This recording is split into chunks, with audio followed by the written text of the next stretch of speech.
Nuk e di se si do t'jetë Partinë Socialiste, sepse Edi Rama ka njoftuar që do të dalë në një komunikim me media dhe Eksiola Sheu është atje për të na qartësuar dhe nëse ka ndonjë informacion, Eksiola të përshëndes, ka ndonjë informacion që Rama do të dali për të bërë thirrje përsëri për mbështetësit e tij që të votojnë, të dalin në votime, apo do të ketë një deklaratë një natyre tjetër?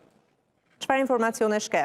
Kryeministri dhe kryetari i Partisë Socialiste pritet që të mbri nga momentin në moment në Partinë Socialiste, por nuk do të ketë një deklaratë për media, të paktën deri në orarin e mbylljes së votimit. Një traditë në fakt që është ndjekur edhe vite të tjera si në zgjedhjet parlamentare, por edhe ato lokale. Pritet që zoti Rama të mbri nga momenti në moment në Partinë Socialiste, por jo të ketë një dalje për media, të paktën nga informacionet që ne kemi. Gjatë pasdites së sotme, zëdhënësja e fushatës ka patur 3 dalje të tilla në orën 15:30, 16:30 dhe 17:30, ndërkohë nga zyra e shtypit në Partinë Socialiste njoftohemi se deri në orën 19, që është edhe orari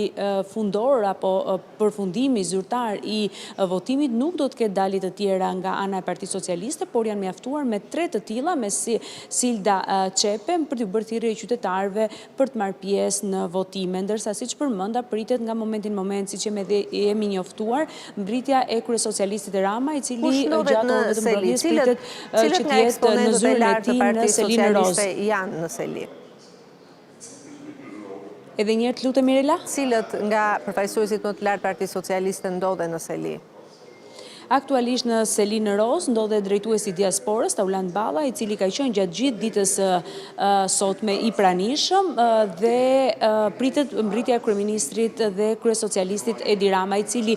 ka qenë më herët për disa orë gjatë drekës, por është larguar rreth orës 14 dhe pritet që të mbri pas pak minutash. Zyrtar të tjerë nuk ka aktualisht vetë zotit Balla, ka qenë edhe drejtuesja politike e Tiranës e Partisë Socialiste, Ogerta Manastirliu, ndërkohë pas përfundimit të orarit zyrtar të mbylljes së qendrave të votimit mund të kemi edhe një shtim të përfaqësuesve apo zyrtarëve të kësaj force politike, ndërkohë gjithçka mbetet e qetë, të pranishëm më të shumë në numër janë grupet mediatike që përcjellin transmetimin direkt. E qartë. Mirë, unë të falenderoj Eksiola, përpara se të kalojmë berat do doja të